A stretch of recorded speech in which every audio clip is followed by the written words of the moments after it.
हर हर महादेव। बृहस्पतिवार त्रयोदशी पर बृहस्पति प्रदोष व्रत। शत्रु विनाशक भक्ति प्रिय व्रत है यही अति श्रेष्ठ। 12 मास तिथि सबसे भी है यह व्रत अति ज्येष्ठ। कथा इस प्रकार है कि एक बार इंद्र और वृत्रासुर में घनघोर युद्ध हुआ। उस समय देवताओं ने दैत्य सेना पराजित कर नष्ट भ्रष्ट कर दी। अपना विनाश देख वृत्रासुर अत्यंत क्रोधित हो स्वयं युद्ध के लिए उद्यत हुआ। मायावी असुर ने आसुरी माया से भयंकर विकराल रूप धारण किया। उसके स्वरूप को देख इंद्रादि सब देवताओं ने इंद्र के परामर्श से परम गुरु बृहस्पति जी का आह्वान किया। गुरु तत्काल आकर कहने लगे, हे देवेंद्र, अब तुम वृत्रासुर की कथा ध्यान मगन होकर सुनो। वृत्रासुर प्रथम बड़ा तपस्वी कर्मनिष्ठ था। इसने गंध मादन पर्वत पर उग्र तप करके शिवजी को प्रसन्न किया था। पूर्व समय में यह चित्ररथ नाम का एक राजा था। तुम्हारे समीपस्थ जो सुरम्य वन है वह इसी का राज्य था। अब साधु पर्वती विचारवान महात्मा उस वन में आनंद लेते हैं। भगवान के दर्शन की अनुपम भूमि है। एक समय चित्ररथ स्वेच्छा से कैलाश पर्वत पर चला गया।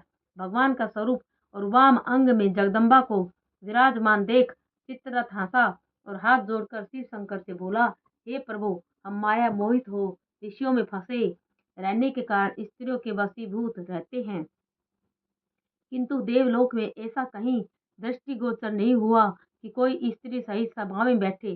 चित्ररथ के ये वचन सुनकर सर्वव्यापी भगवान शिव हंसे और बोले, हे राजन, मेरा व्यवहारिक दृष्टिकोण पृथक है। मैंने मृत्युदाता कालकूट महाविष का पान किया है, फिर भी तुम साधारण जनों की भांति मेरी हंसी उड़ाते हो। तभी पार्थिव क्रोधित हो चित्ररथ की ओर देखती हुई कहने लगी, ओ दुष्ट, तूने सर्वव्यापी महेश्वर के साथ ही मेरी हंसी उड़ाई है। तुझे अपने कर्मों का फल भोगना पड़ेगा। उपस्थित सभासद महान विशुद्ध प्रकृति के शास्त्र तत्वान ऋषि हैं और सनत कुमार हैं। ये सर्व अज्ञान के नष्ट हो जाने पर शिव भक्ति में तत्पर हैं। अरे मूर्खराज, तू अति चतुर है, अतएव मैं तुझे यह शिक्षा दूंगी कि फिर तू ऐसे संतों के मजाक का दुस्साहस ही न करेगा। अब तू दैत्य स्वरूप धारण कर विमान से नीचे गिरे। तुझे मैं शाप देती हूँ कि अभी पृथ्वी पर चला जा। अब जब जब जगदम्बा भवानी ने चित्ररथ को ये शाप दिया तो तक्षण विमान से गिरकर राक्षस योनि को प्राप्त हो गया और प्रख्यात महासुर नाम से प्रसिद्ध हुआ।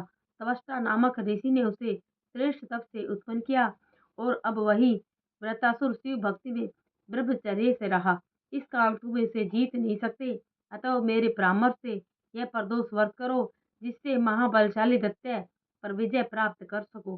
गुरुदेव के वचनों को सुनकर सब देवता प्रसन्न हुए और गुरुवार त्रयोदशी प्रदोष व्रत को विधि विधान से किया।